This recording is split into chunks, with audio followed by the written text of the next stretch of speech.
Hello and welcome to Coaster Strike. My name is Tom, and this video is going to be a bit of a weird one because earlier today Planet Coaster released the Ghostbusters and Studios DLC for Planet Coaster Console Edition, and obviously I was very excited. Studios is a great DLC. Ghostbusters looks really exciting, but when I went onto the Microsoft store to buy them, they were a bit more expensive than I thought they would be. Studios on its own is the same as every other DLC. It's £8 or £7.99, or whatever that is in your currency, and so that didn't seem too odd. But then I looked at the Ghostbusters, and that was £12.99, which makes it about £13 plus the £8 of the Studios DLC. That'd be £21. Now I'm sure you're thinking, oh, it's okay. There'll probably be a small discount in the bundle. The problem is there is no bundle. You can only buy them separately, which means you have to pay extra money, and it's a bit odd. I'm not entirely sure why they've released them at the same time if they're not in a bundle. Is this a mistake by Frontier maybe, and they just have forgotten to upload the bundle, or there's been some sort of error or glitch in the system, and they just sort of can't stop upload. They can't take back the studios and Ghostbusters.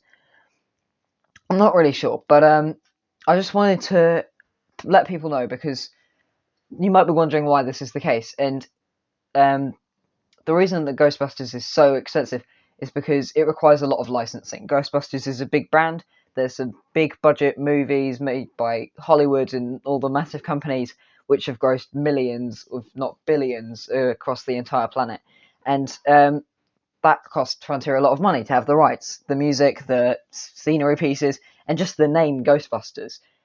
So that's why it's a bit more expensive. But the reason why there isn't a bundle, that's a little bit harder to figure out.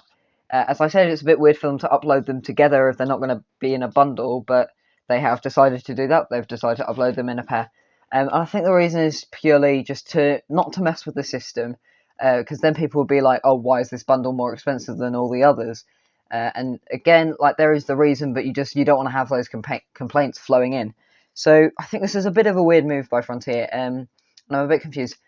And to be honest, for the time being, I'm not sure if I'm going to get Ghostbusters. I'm sure I will at some point in the future, but £21 just seems like quite a lot of money, which I'm not really willing to spend for some extra pieces in a game which I already love. I don't see how much of an advantage it brings, and I feel like if anything, it will bring down the sales and bring down the revenue for Planet Coaster and possibly stop them making enough money to pay off the branding and licensing to use the Ghostbusters logos and everything like that. I'm not trying to influence you. If you want to buy it, go ahead. It's completely your decision. I just know that for the time being and for today, I'm not going to be getting it. If you want to, feel free to, but I just think maybe wait to see what Frontier does. This could be interesting.